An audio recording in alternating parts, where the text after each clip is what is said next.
Welcome to Think Fast, the channel dedicated to exploring the intricate dynamics of relationships and saving as many as we can, one story at a time.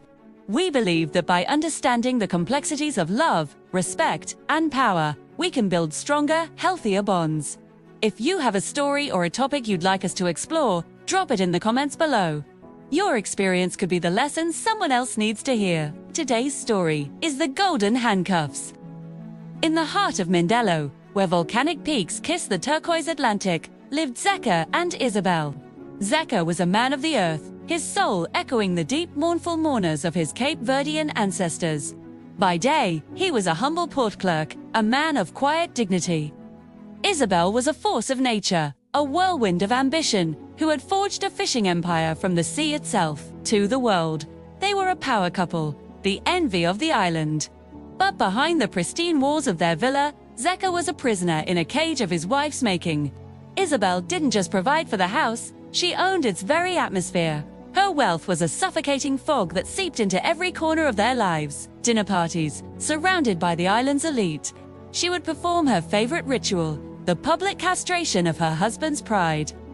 "Oh, Zeca wanted to buy a new boat," she'd announce with a theatrical laugh, "but I told him to stick to his little desk. I've already bought a yacht for the family anyway." The guests would chuckle, and Zeca would feel the familiar, searing shame. Stets. He was a ghost at his own table, a senior employee in the business of his own family. Tired of the slow poison of humiliation, Zeca carved out a secret sanctuary for himself. In a small, dusty workshop, surrounded by the smell of grease and salt, he began repairing old ship engines. This wasn't about money. It was a desperate act of rebellion to reclaim his own soul, to build a dignity fund, one rusty bolt at a time. But no secret was safe from Isabel. One night, she found his hidden ledger. Blinded by suspicion, she didn't see a man trying to find himself. She saw a traitor. In a cold, calculated act of cruelty, she used her influence to have his sanctuary condemned, severing his last connection to the man he used to be. She wanted him broken. She wanted the handcuffs locked tight. Then, the heavens themselves intervened. A cyclone of unprecedented fury descended upon Cape Verde. The world Isabel commanded was washed away in an instant. The ports were closed. Her ships were lost at sea. Her bank accounts, her source of power, were frozen. The rich woman was suddenly destitute in a world that now only valued survival. As the wind tore at their home, ripping the roof from its foundations, Isabel descended into a panic she had never known. Her phone was useless. Her money was worthless. She looked at Zeca, expecting to see the same terror reflected in his eyes. But the man she saw was not the timid clerk she had so carefully molded. In his place stood a man forged from the resilience of his ancestors. While she stood paralyzed, Zeca moved with purpose. He used his useless manual skills to secure their home against the storm's wrath. He took the secret cash from his dignity fund, the very money she had tried to take from him, and bought food from neighbors who trusted the man, not the money. When a child was trapped in a flooded cellar, Zeca didn't hesitate. He dove into the churning water, risking his life. While Isabel could only watch, a spectator to a heroism her wealth could never buy. In the storm's aftermath, the silence of their ruined home was heavier than the darkness. Isabel, desperate to reclaim her world, tried to dismiss his courage. "As soon as the banks open, I'll hire a real crew to fix this. You look like a common laborer." The words hung in the air, a final, pathetic attempt to reassert her dominance.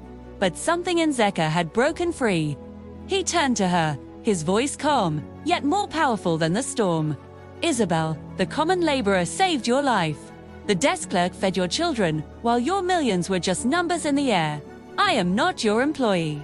I am the man who holds this roof up when the money fails." Delivered his ultimatum. They would be partners, equals, or he would walk away from the golden cage forever. Faced with the terrifying reality of losing him, Isabel finally saw the monster her pride had created. She fell to her knees, her tears not for her lost fortune, but for the man she had almost destroyed. They rebuilt their lives, not on a foundation of wealth, but of respect. Isabel, using her sharp mind for good, helped Zeca turn his workshop into a thriving maritime engineering firm. He was no longer her project. He was the master of his own destiny. But the ultimate test was yet to come. At a dinner party, the old habit reared its ugly head.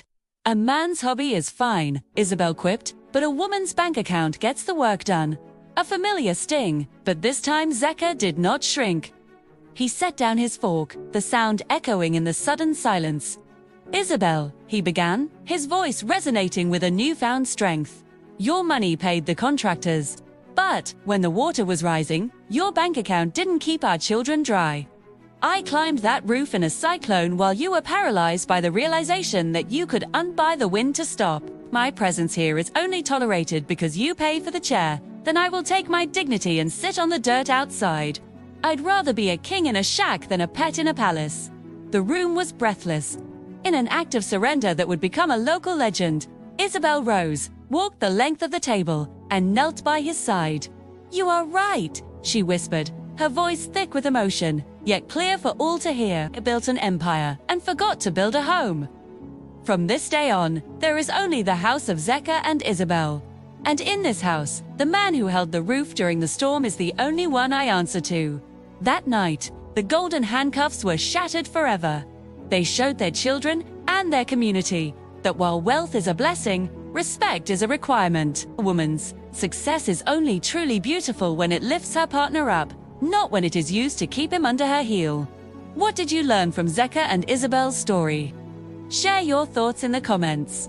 If this story resonated with you, please like, share, and subscribe to Think Fast for more content that saves relationships. Don't forget to hit the notification bell so you never miss a video. Your support helps us grow our community and spread our message. You can also follow us on our social media channels and consider supporting us on Patreon to help us create even more impactful stories. Together, we can make a difference.